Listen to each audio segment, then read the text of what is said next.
ربكم الذي خلقكم من نفس واحدة وخلق منها زوجها وبث منهما رجالا كثيرا ونساء واتقوا الله الذي تساءلون به والأرحام إن الله كان عليكم رقيبا يا أيها الذين آمنوا اتقوا الله وقولوا قولا سديدا يصلح لكم أعمالكم ويغفر لكم ذنوبكم ومن يطع الله ورسوله فقد فاز فوزا عظيما أما بعد فإن خير الحديث كتاب الله وخير الهدي هدي محمد صلى الله عليه وسلم وشر الأمور محدثاتها وكل محدثة بدعة وكل بدعة ضلالة وكل ضلالة في النار.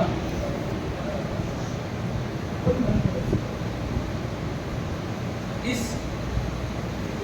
12 روزہ دورہ علمیہ کے انعقاد پر میں مفتاح الجنہ دیپنا یا مفتاح الجنہ ایجوکیشنل اینڈ چیریٹیبل ٹرسٹ کو مبارکبادی دوں گا 3 وجوہات کی بنیاد پر. ایک تو پہلی وجہ جس کی بنا پہ وہ لوگ قابل مبارکباد ہیں کہ انہوں نے یہ دورہ علمیہ منعقد کیا ہے. یہ بذات خود آپ ایک اپنے آپ میں ایک مبارک قدم ہے اور ایک ایسا قدم ہے کہ جس کی تعریف کی جائے. اور دوسرا سبب جس کی وجہ سے مبارکبادی دینے کے وہ حقدار ہیں کہ اس کا انعقاد ہو رہا ہے ماہ رمضان. ماہ رمضان میں اللہ رب العالمین نے کئی طرح کی عبادتیں رکھی ہیں. روزہ جیسی عظیم عبادت اس کی پسندیدہ عبادت رکھا, قیام اللیل کا انتظام فرمایا, صدقہ و خیرات کے لیے اس میں حکم دیا, لوگوں کو افطاری کرانے کا حکم دیا, اور اس مہینے میں تلاوت قرآن ہے, اس مہینے میں دعا ہے, بہت ساری عبادتیں اس مہینے میں. اور اس میں اللہ نے رکھا ہے, خود تنوع دیا کہ لوگ کسی بھی طریقے سے کوئی بھی عمل کرتے جنت پہ چلے جائیں. ان سارے اعمال میں ایک عمل حصول علم ہے. حصول علم کو حاصل کرنے کے لیے کوشش کرنا, کتابیں پڑھنا, یہ بھی کوئی بڑی عبادت ہے, بلکہ نفلی نماز اور نفلی روزوں سے بہت بڑی عبادت ہے. اس دورہ علمیہ کو میں رمضان سے جوڑ رہا ہوں. ہمارے ہاں جو ایک شکل ہوتی ہے کہ عبادت یہی نماز, روزہ, زکوٰۃ, حج, یا پھر ایک دوسروں کے ساتھ خیر خواہی وغیرہ, اس عبادت کو اس میں خاص کرتے ہیں. لیکن شرعی لحاظ سے حصول علم کو حاصل کرنے کے لیے گھر سے نکلنا, جہاں پہ علم ہے وہاں پر جانا, حصول علم کے لیے اپنے آپ کو تھکانا, اس کے لیے تکلیف برداشت کرنا, کتابیں کھولنا, پڑھنا, مسئلہ تلاش کرنا, بخاری میں نہیں مل رہا ہے مسلم میں جانا, مسلم میں نہیں مل رہا ہے ابو داؤد میں جانا, اس عالم سے نہیں پتہ چل رہا ہے وہاں پہ جانا, اس کی گہرائی حاصل کرنا, علم کی راہ میں تھکنا, یہ بتاتے خود ایک بڑی عبادت ہے. اور رمضان میں عبادت ہو یا رمضان کی عبادت میں ایک عبادت ہے. ہم نے عرب میں دیکھا مسجد نبوی میں خصوصاً کہ جیسے مسجد نبوی کو لوگوں نے ظاہری طور سے بہت سنوارا ہے. ہم دیکھتے ہیں مسجد نبی کی جو بلڈنگ ہے کتنی عالی شان اور کتنی پاکیزہ, اور وہاں پہ جو خدمات ہیں کتنی اچھی اے سی وہاں کی, اور کتنے اچھے چھتریاں, اور بہت کچھ انہوں نے ظاہری جیسے اس کو بہت آباد کیا ہے. انہوں نے مسجد نبی کو باقی جیسے اسی طرح سے آباد کیا ہے. سبحان اللہ, ہزاروں کی تعداد میں بچے حفظ کرتے نظر آئیں گے. مغرب میں چلے جائیں, مغرب کے بعد مسجد نبی میں ٹہلتے رہے, حفظ کے حلقات کا یا قرآن کی تجوید کے صحیح کرنے کے حلقات کا, یا وہ لوگ جو پہلے سے حافظ ہیں, وہ کسی مجوید, کسی مصنف جس کے پاس سند ہوتی ہے, جس کے پاس اجازہ ہوتا ہے, اس کو سنانے کا ایک لمبا سلسلہ نظر آتا ہے. ہم نے رمضان میں دیکھا وہاں پر رمضان میں خصوصیت کی لحاظ سے بہت سارے بڑے بڑے علماء کے دروس منعقد کرتے ہیں. کیوں منعقد کرتے ہیں؟ کہ رمضان کی عبادتوں میں سے ایک عبادت یہ بھی ہے, رمضان کی عبادتوں میں سے ایک عبادت یہ بھی ہے کہ ہم علم حاصل کریں. میں نے کئی ساری کتابیں پڑھ رہا تھا کہ رمضان کیسے گزارنا چاہیے, رمضان میں کون کون سے کام کرنا چاہیے. اس میں ایک چیز یہ بھی جو نقطہ ذکر کیا جاتا ہے کہ بھائی کیا آپ نے روزوں کے تعلق سے اپنا ایمان مکمل کر لیا ہے؟ کیا آپ نے جان لیا ہے کہ روزے کو کون کون سی چیز فاسد کرتی ہے, روزے کو کون کون سی چیز چھوڑتی ہے, چیز جائز ہے کون سی چیز جائز نہیں ہے. آپ نے علم حاصل کر لیا ہے, پڑھ لیا ہے, یہ بھی علم ہے, سے ایک ضروری چیز ہے.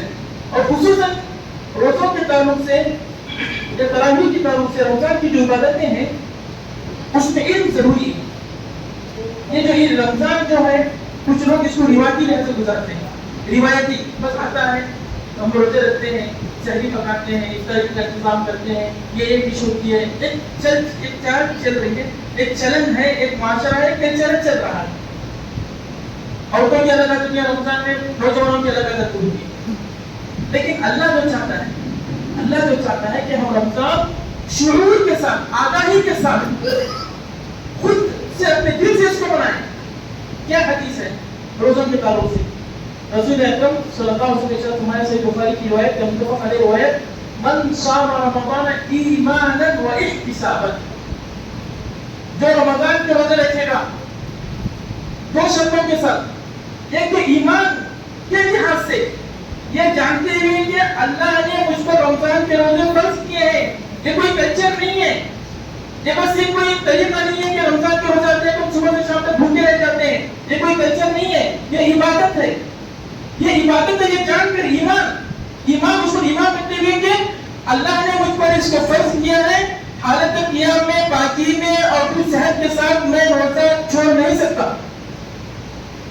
اور اگر روزہ چھوڑتے ہیں تو اس کی بہت بڑی سزا مقرر ہے. جہنم میں روزہ خوروں کے لیے, جو لوگ رمضان میں جن کا روزے فرض ہیں, اگر وہ سستی کرتے ہوئے روزہ چھوڑ دیتے ہیں تو جہنم میں ان کے لیے عذاب مختص ہے. حاکم کی روایت ہے, صحیح روایت, جس کو البانی صاحب نے صحیح کہا ہے کہ جب نبی کریم صلی اللہ علیہ وسلم کو خواب میں جہنم کی زیارت کرائی گئی تو نبی کریم صلی اللہ علیہ وسلم نے وہاں پہ کچھ لوگوں کو دیکھا کہ الٹے لٹکے ہوئے ہیں اور ان کی جبڑے پھاڑے جا رہے ہیں. ان کے جبڑے, ان کے تلے یہاں سے لے کے کان تک, شروع سے حصے تک کان تک پھاڑے جا رہے ہیں, تو خون بہ رہا ہے. نبی کریم صلی اللہ علیہ وسلم نے پوچھا کہ یہ کون ہے, ان کی سزا کیا ہے, یہ سزا کس طریقے کی ہے؟ تو فرشتہ نے جواب دیا کہ یہ وہ لوگ ہیں جو رمضان میں روزے کی استطاعت کے باوجود بغیر کسی عذر شرعی کے روزہ خوری کرتے تھے, روزے چھوڑ دیتے تھے. تو ہمیں علم ہونا چاہیے, رمضان کی جو عبادت کو علم ہونا چاہیے, علم کے لحاظ سے اس کو کریں کہ ہاں اللہ نے مجھ کو فرض کیا ہے, یہ چیز واجب ہے, میں اس کو نہیں چھوڑ دیتے, اس کو چھوڑتے تو بڑے گناہ. اور دوسری شرط احتساباً, ثواب کی امید سے. اور آج کل بہت سارے ڈاکٹر ہیں جو کہتے ہیں کہ یہ مسلمان بہت اچھے ہیں کہ سال میں ایک مرتبہ اپنے پیٹ کو, اپنے معدے کو ریسٹ دے دیتے ہیں. اس سے ان کی پتہ نہیں کتنی بیماریاں ہو جاتی ہیں, ان کے رگوں میں کتنے مسئلے حل ہو جاتے ہیں, اور پھر کیا کیا ہو جاتا ہے, ہمیں وہ چیز نہیں چاہیے. یہ ہم جو بھوک کی اور احتیاط کی جو برداشت کر رہے ہیں, یہ احتساباً صرف اور ثواب کی امید سے, اس کو کوئی خوشی ملنا ہو, نہ دوسروں کو دکھانا, نہ دوسروں کو کچھ نام لینا, نہ دوسروں کو کچھ امید رکھنا, نہ اس طرح کی کوئی چیز نہیں. یہ بس صرف یہ عبادت ہے, عبادت کی وجہ سے اس کو اپنائیں گے. تو میں کہہ رہا تھا کہ یہ دورہ علمیہ رمضان میں, اس کا رمضان سے تعلق ہے, رمضان میں حصول علم ایک بہت بڑی عبادت ہے. اور بخاطر تو خود علم, اگر علم کے لحاظ سے دیکھا جائے تو رسول صلی اللہ علیہ وسلم کی ایک حدیث ہے جس میں رسول اکرم صلی اللہ علیہ وسلم نے ارشاد فرمایا, فضل العالم علی العابد کفضل القمر علی سائر الکواکب. ترمذی کی روایت ہے, صحیح روایت. فضل العالم علی العابد, کہ عالم کی فضیلت سارے عابدوں پر ایسی ہی ہے جیسے چاند کی فضیلت سارے ستاروں پر. آسمان میں ستارے ہوتے ہیں, چاند نظر آتے ہیں, لیکن چاند ہی افضل ہے, چاند ہی نظر آتا ہے. ستاروں کو بہت غور سے دیکھنا پڑتا ہے. اس میں کوئی شک نہیں کرے گا کہ چاند ستاروں سے بہت زیادہ افضل ہے.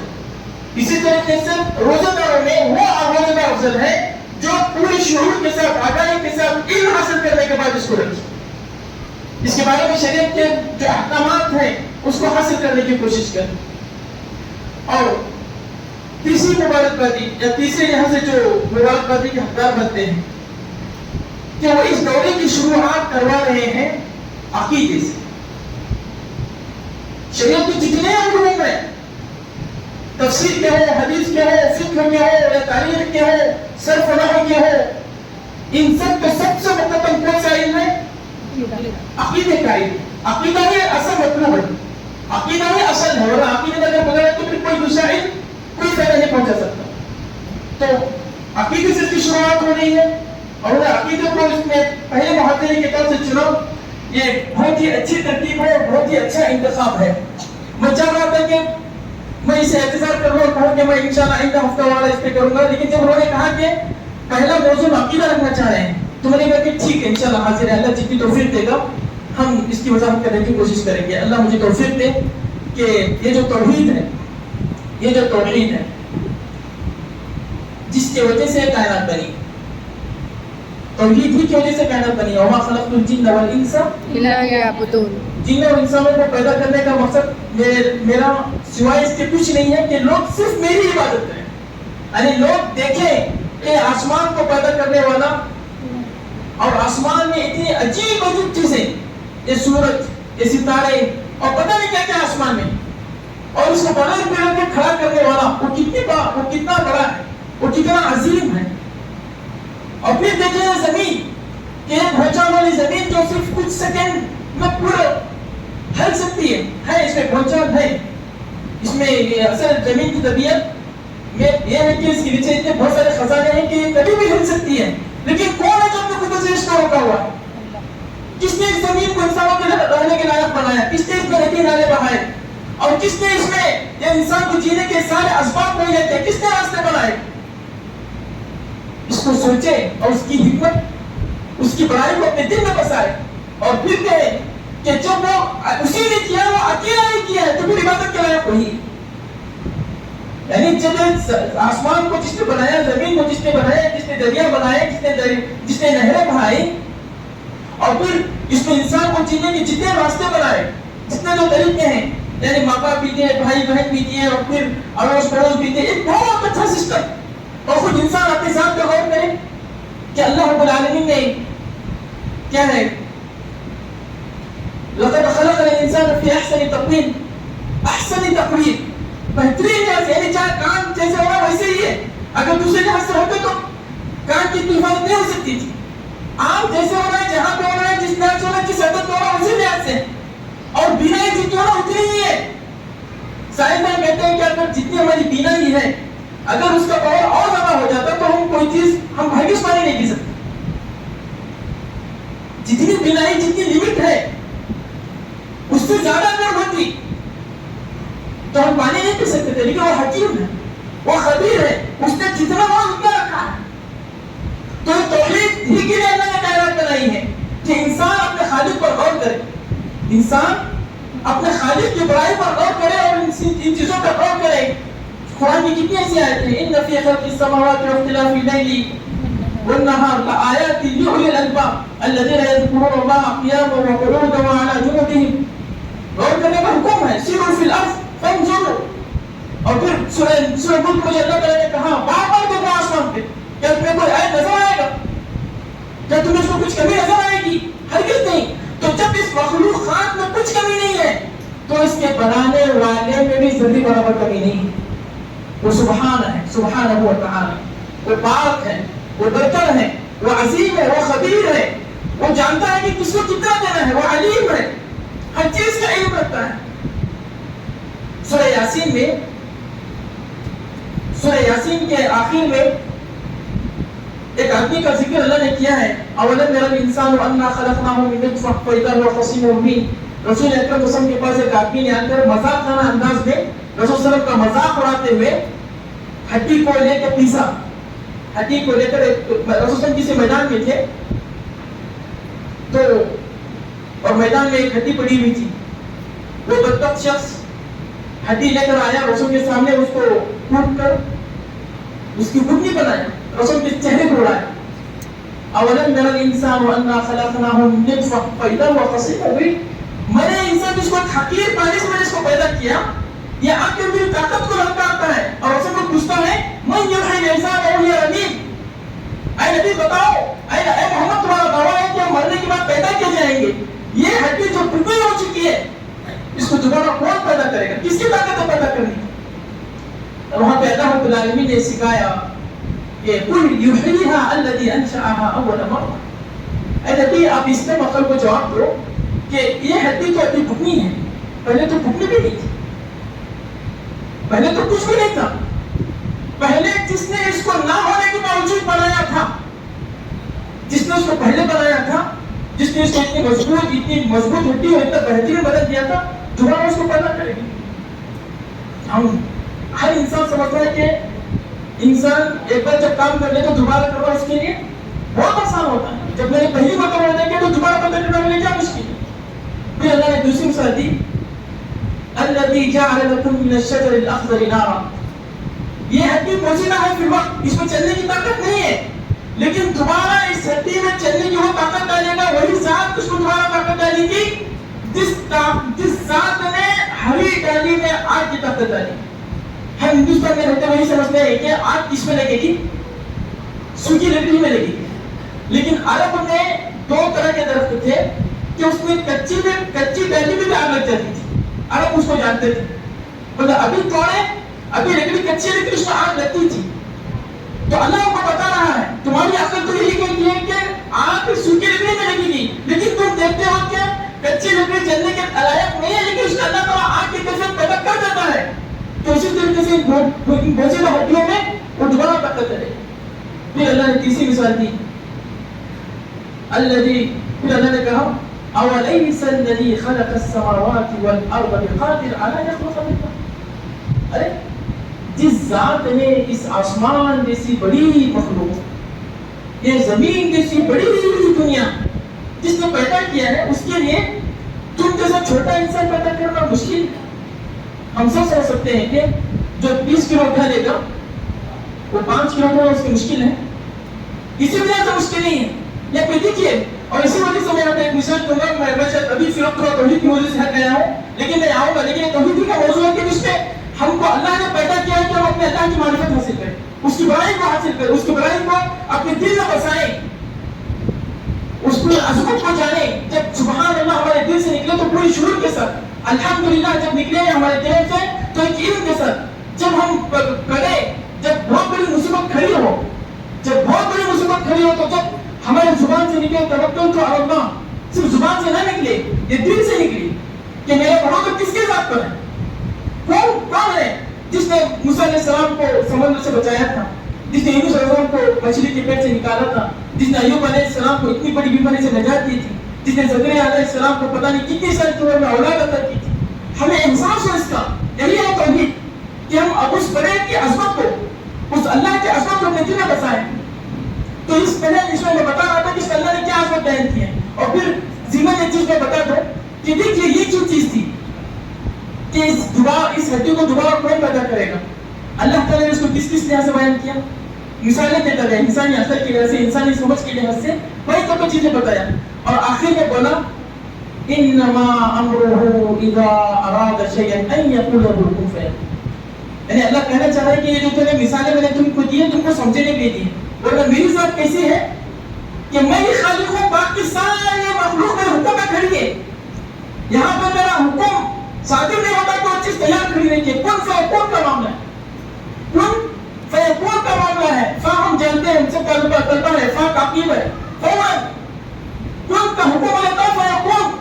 جو اللہ چیز چاہتا ہے، جس لحاظ سے چاہتا ہے، جس تعداد میں چاہتا ہے، اس میں وہ چیز حاصل ہوتی ہے. وہ اللہ کی ذات، اتنی بڑی ذات، اتنی بڑی قدرت والی ذات، اس کے بارے میں تم شک کرتے ہو. تو یہ توحید ہے جس کے لیے ہم کو پیدا کیا گیا. توحید کو جاننا ضروری ہے. آج کا جو موضوع رکھا گیا ہے عقیدہ توحید، توحید کو سمجھنا.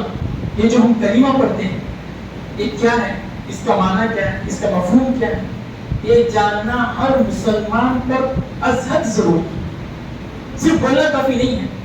علماء کرام کہتے ہیں یہ جو من قال لا الہ الا اللہ دخل الجنہ، اگر صرف زبان سے بولنا اور عمل کچھ بھی کرنا اگر جائز ہوتا تو اس کو ابو لہب پہلے ادا کرنا. ابو لہب پہلے بڑے تھے کہ زبان سے بول عمل کچھ بھی کرے، لیکن ابو جہل کو معلوم تھا کہ یہاں پہ جو قال ہے یہ صرف زبان سے کہنا نہیں ہے، یہ اعتقاد کا معاملہ ہے، عقیدے کا معاملہ ہے، ایک نظریہ ہے کہ توحید کا نظریہ ہے کہ ساری چیزیں صرف اللہ کی طرف لوٹائی جائیں، ساری چیزیں صرف اللہ کی طرف لوٹائی جائیں. کہ الحکم الا للہ، سارا پتہ صرف اللہ کا ہے. اس کو یہ چیز منظور نہیں تھی، اس کو یہ چیز منظور نہیں تھی. تو لا الہ الا اللہ جو زبان سے پڑھا جائے کافی نہیں، اس کو معنی کے ساتھ، سمجھ کے ساتھ، گہرائی کے ساتھ بولنا ضروری ہے. کیا دلیل ہے؟ اللہ نے کہا فَاعْلَمْ أَنَّهُ لَا إِلَهَ إِلَّا اللَّهُ. اللہ اس کائنات کے سب سے عظیم بندے، وہ عظیم بندے جو اللہ کو سب سے زیادہ رکھتے ہیں، جن کا دل اللہ کی معرفت سے سب سے زیادہ بھرا ہوا.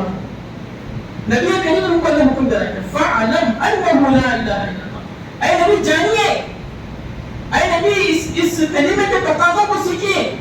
آپ جانیے، یقین کیجیے کہ نہیں ہے کوئی معبود سوائے اللہ. نبی سے حکم دیا جا رہا ہے، یہ سیکھنا ہے. یہ کلمہ جب ہم پڑھتے ہیں مطلب ایک ایسی چیز ہے، ہم معلوم ہے کلمہ کو کیا کرتے ہیں؟ شہادہ کہتے ہیں. صحیح ہے؟ شہادہ کا ترجمہ کیا؟ شہادہ کا معنی کیا ہے؟ گواہی دینا. آدمی گواہی کر دیتا ہے جب ایک چیز کو اتنے پوری طریقے سے دیکھا ہوگا، وہ اس موقع پہ حاضر تھا، اس معاملے کے، اس قصے کے پورے جو بھی معاملات ہوں گے اس کو جانتا ہوگا، تب آ کے گواہی دے. تو جب دو کے درمیان جھگڑا ہوا، ایک آدمی کو گواہی کے لیے بنایا گیا تو کب گواہی دیتا ہے؟ جو پہلے سے موجود تھا، جس نے دیکھا ہو کہ کس نے بات شروع کی، کس نے ہاتھ اٹھایا اور کیا کیا، گواہی اس کو کہیں گے نا. اور آدمی ہر کی گواہی نہیں دیتا ہے. کوئی بھی پوچھے گا تو پہلے آپ گواہی دے رہے ہیں، آپ وہاں پہ تھے کہ نہیں تھے. یہ اسی طریقے سے ہم کہیں پہ سگنیچر کرتے ہیں. گھر کا اگریمنٹ ہو رہا ہے، دکان کا اگریمنٹ ہو رہا ہے، بہت ساری چیزوں پر ہم سگنیچر کرتے ہیں. ہوش حواس کے ساتھ کرتے ہیں کہ ایسے ہی کر دیتے ہیں. ہر چیز پر کرتے ہیں کہ کیا کرایہ صحیح سے لکھا گیا کہ نہیں لکھا گیا ہے، سال کتنے سال جتنے سال کے لیے طے ہوا وہ صحیح سے لکھا ہے کہ نہیں. کہ ایسا نہیں کہ سامنے والے نے اس کو ہیر کر دیا ہے. یقین کر لیتے ہیں، اس پر اطمینان کر لیتے ہیں کہ ہاں جو شرائط ہمیں رکھے تھے وہی ہے. اس کے بعد سگنیچر ہوتی ہے. یہ شہادہ ہے. ہم جو کہتے ہیں شہادہ ہے، یہ گواہی ہے. یہ گواہی بس ایسے کہ لا الہ الا اللہ مجھ کو معلوم نہیں ہے، مجھ کو معنی معلوم نہیں ہے، پتہ نہیں بس نہ پڑھ دیتے ہیں، ایسے نہیں چلے. حضرت حسن بصری رحمہ اللہ سے کہا گیا کہ لا الہ الا اللہ جنت کی کنجی نہیں ہے. یعنی کہنے والے نے کہا کہ اللہ نے جنت کی کنجی ہے، بس پڑھ لو جنت کھل گئی. تو حسن بصری رحمہ اللہ نے ان سے کہا کہ اے بھائی ایسی غلطی مت کر، یہ جملے کی غلطی مت کر. اور اس کو بتلایا تم جانتے ہو کہ دنیا کے جتنے تالے ہوتے ہیں، جتنی کلیاں ہوتی ہیں، جتنے تالے ہوتے ہیں، ہر تالا اسی وقت کھلتا ہے جب تم اس کی صحیح چابی لاؤ گے. یعنی ہر تالا ہر چابی سے نہیں کھلے گا. وہ جو اس کے ساتھ جو کپڑے جو اس کے ساتھ تو بنائی رہتی ہے، جو اس کے ساتھ سے کوئی اسی کے ساتھ رہے گا. تو اسی طریقے سے لا الہ جو جنت کھولنے والا لا الہ الا اللہ ہے، وہ خاص لا الہ الا ہے جو دل کی گہرائی کے ساتھ، شعور کے ساتھ، فہم کے ساتھ، عقل کے ساتھ اس کے تقاضوں کو سمجھتے ہیں. اور اس کلمہ پڑھنے کے بعد جن چیزوں سے بچنا ہے اس کو بچنے میں تب پڑے گا تو تب لا الہ کام آئے گا. یہ نہیں کہ پڑھ لو اور کچھ بھی کرتے رہو. تو یہ لا الہ نہیں. تو لا الہ الا اللہ یہ توحید کیا ہے، اس کو سمجھنا ضروری ہے. اس کا حکم ہے. ایک مرتبہ حضرت ابو ہریرہ رضی اللہ تعالی عنہ نے رسول اکرم صلی اللہ علیہ وسلم سے سوال کیا، من اسعد الناس بشفاعتک یا رسول اللہ. اے اللہ کے رسول صلی اللہ علیہ وسلم، کل قیامت کے دن آپ کی سفارش کس کو نصیب ہوگی؟ یعنی ان کو جو اتنا تو معلوم تھا کہ کل نبی کریم صلی اللہ علیہ وسلم قیامت کے دن جہنم میں اس کے تعلق سے اللہ تعالیٰ سے سفارش کریں گے، اللہ کو جہنم سے نکال. ابھی سوال کر رہے کہ وہ سفارش کرا تو مجھے کیا کرنا ہے، کیا کریں گے تو سفارش نصیب ہوگی؟ تو جواب میں رسول نے کیا فرمایا تھا؟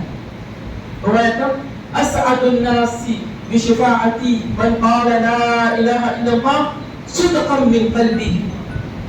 کہا کہ میری سفارش کا حقدار وہ آدمی ہے جو کل قیامت کے جو لا الہ الا اللہ کو اپنی دل کی گہرائی سے پڑھے گا. رسول کے الفاظ پر غور کر رہے ہیں. رسول نے یہ نہیں کہا کہ جس نے بھی لا الہ پڑھ لیا ہوگا اس کو میری سفارش مل جائے گی. رسول کے الفاظ ہے صدقا من قلبی، اپنے دل کے سچائی کے ساتھ، دل کے عقیدے کے ساتھ. اس کو معلوم ہو کہ عبادت صرف اللہ کا حق ہے، یہ سب کا جھکنا صرف اللہ کا حق ہے کیونکہ اسی نے ہمیں بنا کیا ہے. پھر کسی دوسرے کا حق نہیں ہے کہ باقی سب مخلوق ہے، باقی سب عاجز ہیں. یہ عبادت اللہ نے اپنے لیے خاص کیا ہے. یہ ہم کو معلوم ہے، دل کی سچائی کی بات نکلی. ورنہ بس ادھر بھی گئے ادھر بھی گئے اور لا الہ کا معنی تو اس کو معلوم نہیں ہے. یہ چیز اللہ کے پاس مقبول نہیں ہے. اس حدیث کی روشنی، اس حدیث کی روشنی. اسی وجہ سے علماء کرام نے لکھا ہے کہ لا الہ الا اللہ کی 7 شرطیں انشاءاللہ آپ لوگ پڑھے ہیں. کون پڑھے ہیں؟ شروط لا الہ الا اللہ. لا الہ الا اللہ کو ہم پوری طریقے سے سمجھنا چاہتے ہیں تو اس کی 7 شرطیں ہیں. کون پڑھے ہیں جی؟ مشہور معروف مسئلہ ہے علماء کرام کے پاس. لا الہ الا اللہ جو لا الہ الا اللہ جنت میں لے جانے والا ہے اس کو اگر تعمیل لحاظ سے اپنے ذہن میں بٹھانا ہے تو اس کو 7 لحاظ سے سمجھنا ہے. آپ یہ قانون میں لکھ لیجیے چیز اور پھر جا کے انشاءاللہ اس کو پڑھنے کی کوشش کیجیے. شروط لا الہ الا اللہ. لا الہ الا اللہ کے 7 شرطیں کہ اس کو علم کے ساتھ پڑھے, یقین کے ساتھ پڑھے اور اس کلمے کے بارے میں آمد کی ہو اور اپنے دل جمیل کے ساتھ پڑھے, اس کو پورے دل کے ساتھ اس کو قبول کرے. 7 شرطیں ہمارے کرام نے اس کی لکھی ہیں. اور دیکھیے یہ چیز اگر ہمیں جنت چاہیے, اگر ہمیں جنت چاہیے تو یہ چیز ہر انسان کو اپنا وہ خاص وقت نکال کے پڑھنا ضروری ہے. کیونکہ یہ 7 شرطیں جب کسی لا الہ میں پائی جاتی ہیں تو تبھی وہ لا الہ الا اللہ ہے جو جنت میں جا کے کھل رہا ہے. اس کا علم حاصل کرنا, اس کو سمجھنا انشاءاللہ آپ پڑھیں, بہت آسانی سے مل جاتی ہے انشاءاللہ. مشائخ آپ کو دے دیں گے, مشائخ آپ کو بھیج دیں گے. اس کی شرح میں نے نہیں لکھ رہا ہے, وہ کبھی نہیں کہ موضوع سے ہٹ جائے گی کر کے, لیکن 7 شرطیں ہیں اس کی. ایک ہے العلم, العلم الیقین الانقیاد. نہیں انشاءاللہ پڑھ لیجیے انشاءاللہ, لیکن اتنا لکھیں کہ اس کی 7 شرطیں ہیں. آپ اس کے ذہن میں رکھیے اور اپنے لا الہ الا اللہ کو اس طرح کے مطابق کرنے کی ہمیں اس کی ضرورت ہے. توحید ضروری کیوں ہے؟ توحید ضروری کیوں ہے؟ یا توحید ضرور کہنے سے پہلے یہاں پر میں تھوڑا رک کر لا الہ الا اللہ کا ترجمہ بتانا چاہتا ہوں اور سوال کرنا چاہتا ہوں کہ لا الہ الا اللہ کا ترجمہ کیا ہے؟ کون جواب دیں گے؟ جی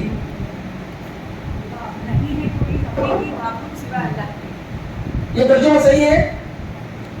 جی ہاں یہی ترجمہ صحیح ہے کہ نہیں ہے کوئی حقیقی معبود, نہیں ہے کوئی حقیقی معبود کہ جس سے مانگا جائے, نہیں ہے کوئی حقیقی معبود کہ اس کو بھروسہ کیا جائے, نہیں ہے کوئی حقیقی معبود کہ اس کے سامنے سجدہ کیا جائے, نہیں ہے کوئی بھی. پہلے انکار کرنا ہے. اسلام کیا ہے؟ اسلام میں جو پہلے انکار ہے. جیسے ہم کوئی خاص سمجھے کہ آپ لوگ سونا رکھنا چاہ رہے ہیں کسی چیز میں, کوئی بہت اہم چیز رکھنا چاہ رہے ہیں, ہم کیا کرتے ہیں؟ پہلے اس چیز کو صاف کرتے ہیں. ایک بہت اچھی چیز ہے, بہت اچھی دوائی ہے, زمزم کا پانی ہم گلاس میں ڈالنا چاہ رہے ہیں تو ایسے اس گلاس میں نہیں ڈال دیتے. پہلے کیا کرتے ہیں؟ اس گلاس کو دھلتے ہیں. دھلنا ہے, پہلے خالی کرنا ہے.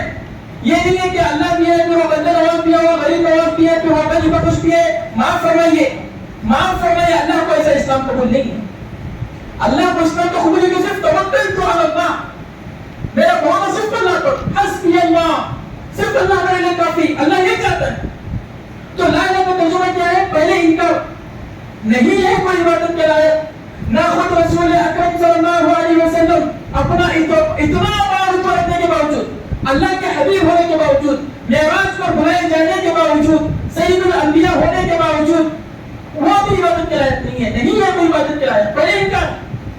جبرائیل علیہ السلام فرشتوں کے سردار ہونے کے باوجود, آسمان میں اللہ کے بہت زیادہ قریب رہنے کے باوجود, اور پتہ نہیں کتنے ان کے مظاہر ہے, کتنا بڑا ان کا جسم ہے, لیکن پھر بھی وہ عبادت کے لائق نہیں.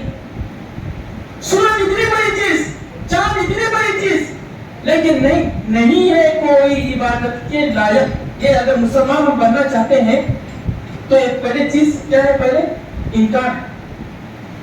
اور دیکھیے انکار کرنے کے بعد جو چیز ہوتی ہے اس کے بعد میں دم ہوتا ہے. ہم کہیں گے یہ کام اس نے کیا ہے, اور ایک نہیں کیا کسی نے کام بس اسی نے, دونوں جگہوں میں فرق ہے, دونوں جگہوں میں فرق ہے. اور ایک یہ کام اسی نے کیا ہے, یہ جملہ الگ ہو جاتا ہے. اور ایک نہیں کسی یہ کام کسی نے نہیں کیا, صرف سنایا اسی نے, وہاں پہ وہ کام تحقیق ہو جاتی ہے کہ ہاں بس اسی نے. تو یہی ہے ہمارا جملہ.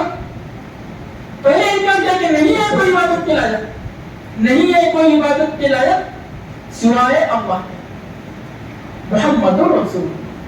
اب یہ اللہ کی جو عبادت ہے مجھ کو جو اچھا لگ رہا ہے, میرا جو خاندان کر رہا ہے, میرے باپ کا طریقہ اس کے مطابق نہیں, بلکہ اللہ کی عبادت کس کے طریقے پر, نبی کریم صلی اللہ علیہ وسلم کے طریقے پر, نبی سے مجھے پڑھنا ہے اس کے مطابق کرنا ہے, جو اس میں نہیں پڑھنا ہے وہ نہیں کرنا ہے. یہ ہمارے کلمے کا مطلب. بعض لوگ کیا کہتے ہیں اس کلمے کے سمجھنے میں لوگوں کو بعض کیا ہے غلط فہمی ہوگی. وہ بعض لوگ اس کا ترجمہ کیا کرتے ہیں, نہیں ہے کوئی رب سوائے اللہ. کیا ترجمہ کرتے ہیں, یعنی کہتے ہیں کہ نہیں پالنے والا, پیدا کرنے والا, اور کیا زمین میں جو کچھ چلانے والا ہے, تدبیر کرنے والا ہے, بارش ہو کیا نہ ہو, ان سب چیزیں کرنے والا کون ہے, صرف اللہ. کہتے ہیں کہ اتنا مانگا اب تم مسلمان ہے, پھر عبادت کسی کی کرو, پھر عبادت کیا کرو کسی بھی کو فرق نہیں پڑتا. لیکن تم نے بس کلیموں کو مانا, کلیموں یہ صحیح کہنا کہ خدا صرف اللہ ہے, پیدا کرنے والا, رزق دینے والا, کائنات چلانے والا, موت و حیات کا مالک صرف اللہ ہے. ان چار چیزوں نے اللہ کو الگ کر لیا, آپ مسلمان ہو گئے. پھر کہیں بھی جا کے سجدے کرو کوئی فرق نہیں پڑتا, کہیں پہ بھی جا کے تاکہ باندھو, کہیں پہ بھی جا کے کسی سے جا کے منع سماجھ کرو, کوئی فرق نہیں پڑتا. کیوں فرق نہیں پڑتا؟ وہ کیا بول رہے ہیں کہ لا الہ الا یہی کا ترجمہ یہی ہے کہ نہیں ہے کوئی رب سوائے اللہ. ہاں وہ مانتے ہیں, خلاص ہم چل رہے ہیں. ان کی بات صحیح ہے, ان کی بات صحیح نہیں. اور واضح مثال کے ساتھ میں سمجھانا چاہتا ہوں.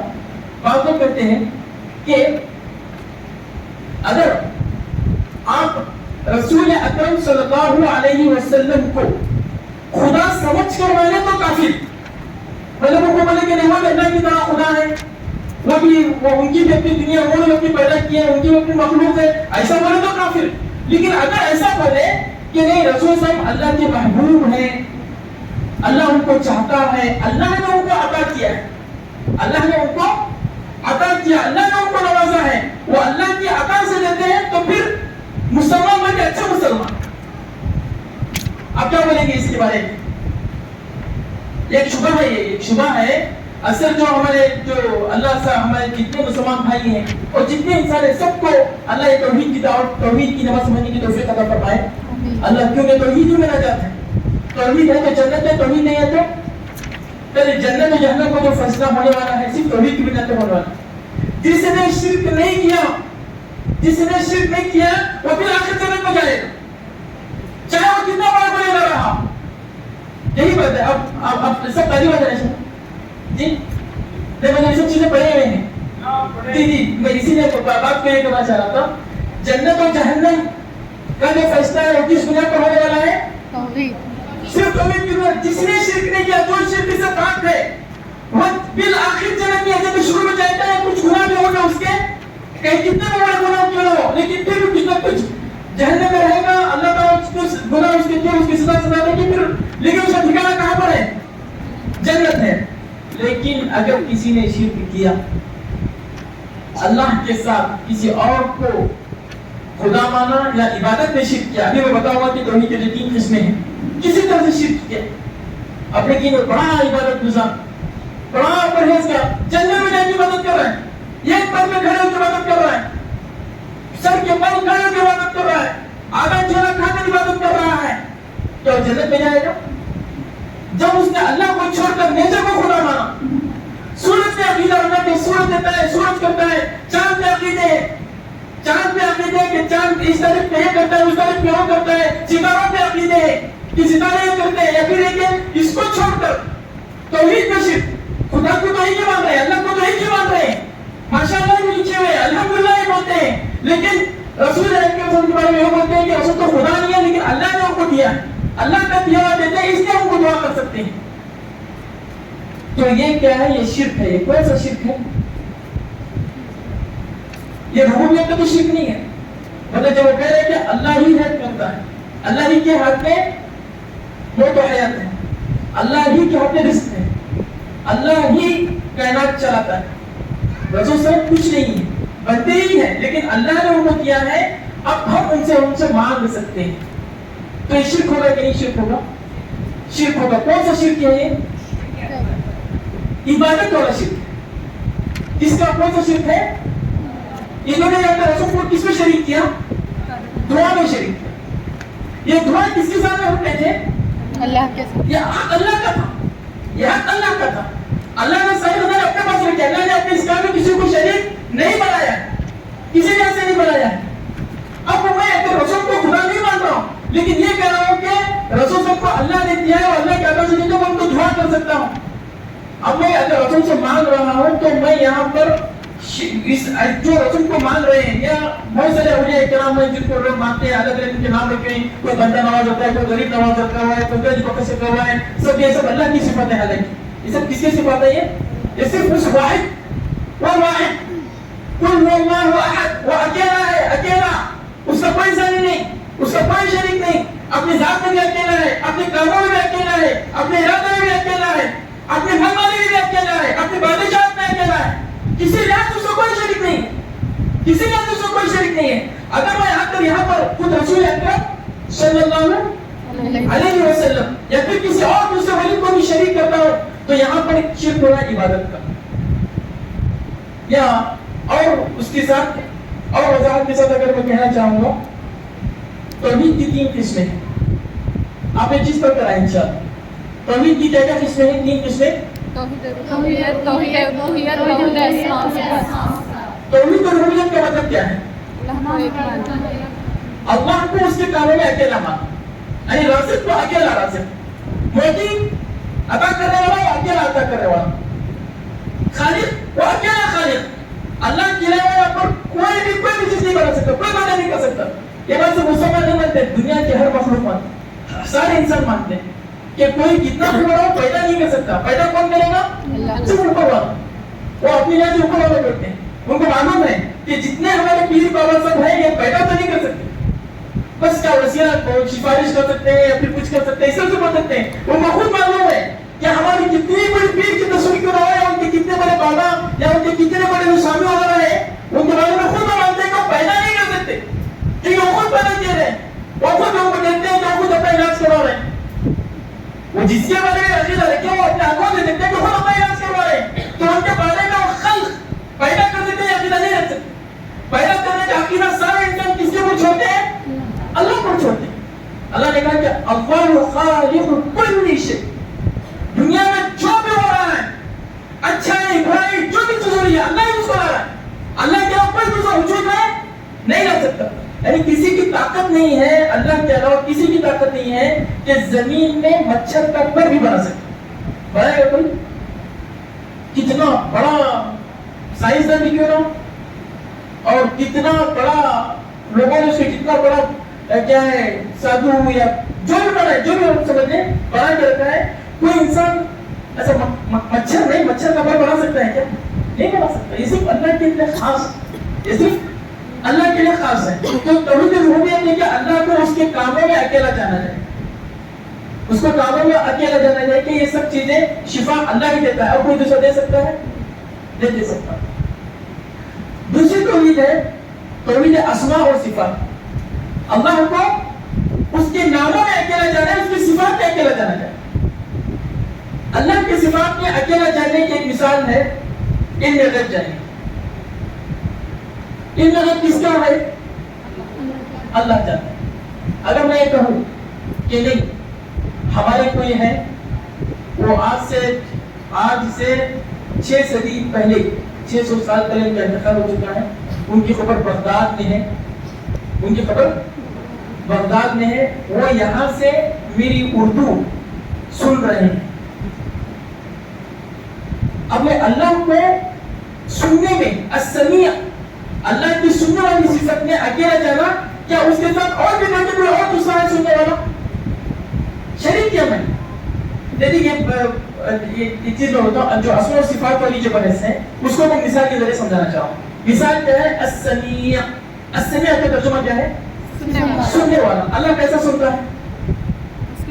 ظاہراً کی باطن. ظاہر میں کیسے, مطلب ظاہر میں بولیں گے کہ میں سن سکتا ہوں, میں 2 لوگوں کی سن سکتا ہوں کیا؟ نہیں سن سکتا.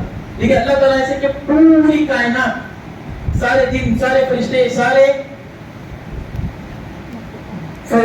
انسان, سارے چرندے, سارے پرندے, سارے درندے, جتنے پتے, جتنے کنکر, سب ایک میدان میں ایک ساتھ کھڑے ہو کر پکارے. تو اللہ کی اتنی طاقت ہے, اللہ اتنا بڑا ہے کہ وہ ہر ایک کی سنے گا کہ نہیں سنے گا؟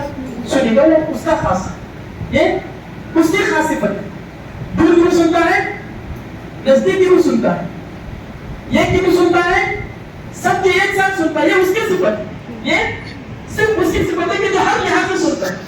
اب مجھے کیا کرنا ہے, یہ جو السمیع ہے, جو دور کی, نزدیک کی, ظاہر کی اور دل کی جو سنتا ہے, وہ اپنی ذات میں اکیلا ہے.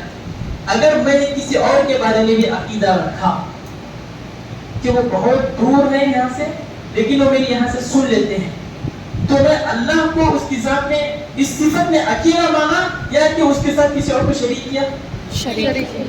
میں نے شریک کیا. جس کے بارے میں عقیدہ رکھوں, جس کے بارے میں عقیدہ رکھوں, تو وہ اتنا دور ہوتے ہوئے یہاں سے میری پکار سن رہے ہیں, تو پھر میں اللہ کو اکیلا نہیں مانا. آپ سمجھ رہے ہیں؟ ہم کو حکم دیا کہ اللہ کو اکیلا مانے, ہے کہ نہیں؟ نوحد اللہ, اللہ کو ہم اکیلا کریں اس کے سارے صفات میں. اب دور سے سننے کی جو صفت ہے, دل سے سننے کی جو صفت ہے, اب اس میں اللہ اکیلا ہے. اگر یہی صفت میں نے کسی اور کو دیا, اب ہمارے بعض مسلمان بھائی کسی اور کو دیتے ہیں, کچھ چیز صفت صورت کو دے رہے ہیں, کوئی صفت چاند کو دے رہے ہیں, تو کیا ہم نے اللہ کو اس کی ذات میں اکیلا مانا, اس صفت میں اکیلا مانا, کہ اللہ کے ساتھ کسی اور کو شریک کیا؟ شریک کیا. شریک کا ترجمہ کیا ہے؟ پارٹنر. پارٹنر کرنا مطلب ایک دکان ہے, اس دکان کا مالک اکیلا کوئی نہیں ہے, اس کا اور پارٹنر ہے. تو ہم یہاں پہ اللہ کو پارٹنر, کسی اللہ کے کسی اور کو پارٹنر میں لا رہے ہیں. تو یہاں پہ ہم کامل توحید ہوں گے یا ہماری توحید چلے جائے گی؟ توحید چلے جائے گی, توحید باقی نہیں رہے گی. اسی طرح علم غیب کا معاملہ ہے. غیب کا علم, غیب یعنی جو چیز نہیں ہے, جو آنکھوں کے سامنے نہیں ہے, غائب, اس کو جاننے والا کون ہے؟ اللہ. یہ اللہ نے قرآن میں صفت اپنے لیے خاص کی. اگر کسی نے یہ کہا, یہ جو نجوم میں لوگ بیٹھے ہوئے ہیں, یہ جو کاہن لوگ بیٹھے ہوئے ہیں, یہ جانتے ہیں, یہ جانتے ہیں کہ کل کیا ہونے والا ہے, تو یہ آدمی موحد ہونے کے مشرک ہو جائے گا. مشرک. اس نے اللہ کو اس صفت کا کیا نہیں مانا. اس نے, جس نے کاہن پہ عقیدہ رکھا, جس نے کاہن کے بارے میں یہ مانا کہ کیا یہ لوگ جانتے ہیں, یہ لوگ جانتے ہیں, تو پھر اس نے یہ لوگ جانتے ہیں کہ بعد میں کیا ہونے والا ہے, یہ لوگوں کی نسبت ہے, تقدیریں جان لیتے ہیں, یہ بتاتے ہیں کیا ہونے والا ہے. تو علم غیب, کل کیا ہونے والا ہے اس کے جاننے کے بارے میں اس نے یہ کہا کہ اللہ اکیلا ہے, کیا ان کو بھی شریک کیا؟ ان کو بھی شریک کیا. اگر اس وجہ سے شرک ہو جاتا ہے, اس لحاظ سے یہ چیز شرک ہو جاتی ہے. اگر ہم کہتے ہیں کہ اللہ ہی کے, اچھا یہ ابھی میں چلو توحید اسماء و صفات کروں, اسی کے بارے میں کچھ اور مثالیں دینا چاہوں گا, انشاءاللہ کافی ہے. بات واضح ہونی سمجھ آ رہی ہے. یہ تو کسی لحاظ سے چیز ہوتی ہے. یہ چیز میں پڑھ رہا تھا کہ تقدیر کا عقیدہ جو ہمارا اسلام ایمان کے 6 ارکان میں سے, ایمان کے 6 ارکان میں سے چھٹا رکن کیا ہے؟ تقدیر پر ایمان. کیا ایمان؟ تقدیر کی 4 مراتب ہیں. کیا مراتب ہیں؟ نہیں, تقدیر کے جو 6 ارکان ہیں اس میں سے ایک رکن ہے کہ تقدیر, اچھی بری تقدیر پر ایمان. اچھی بری تقدیر پر جو ایمان ہے, اس کے 4 مرتبے ہیں. یہ ہم عقیدہ رکھیں کہ قیامت تک کیا ہونے والا ہے, قیامت تک کس کے ساتھ کیا ہونے والا ہے, اللہ نے سب جان لیا. یہ تقدیر کے ایمان کی چیز شامل ہوتی ہے. پہلے ان کا کیا عقیدہ ہونا ہے, جو ہونے والا ہے اللہ نے وہ سب جان لیا, علم سابق اس کو کر دیا. اللہ کو پہلے ہی سب کچھ علم.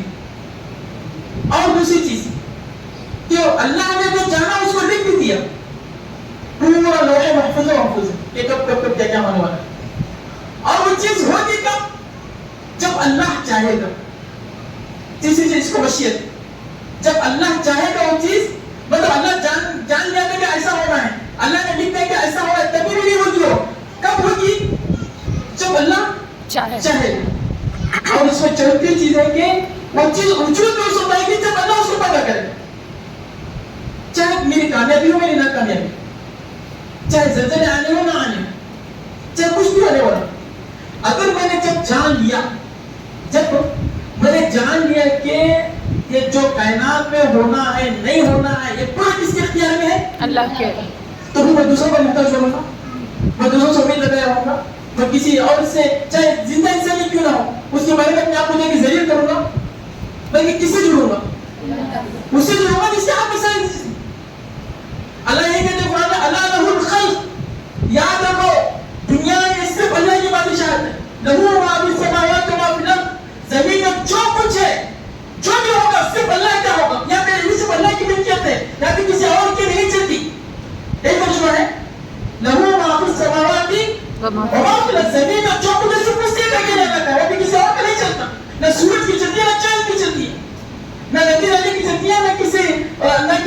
اس کیا پتہ نہیں کیسے کیسے نام ہے، میں نام سب نہیں لینا چاہتا، لوگوں نے ہزار خدا کو بنا کے رکھا ہے، لیکن اللہ کیا کہتا ہے؟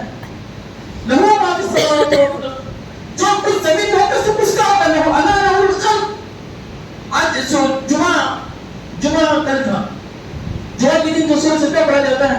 یدبر الامر، یدبر الامر، کیا ترجمہ ہے یدبر الامر کا؟ تدبیر کر دی گئی ہر کام، اللہ ہی تدبیر کرتا ہے، وہی یہ تدبیر کرتا ہے کہ کیا ہو رہا ہے کیا نہیں ہو رہا ہے، تو ساری چیزیں کس کے ہاتھ میں ہیں؟ تو جب اللہ چاہے کہ میں کسی اور دوسرے کو محتاج بنوں گا۔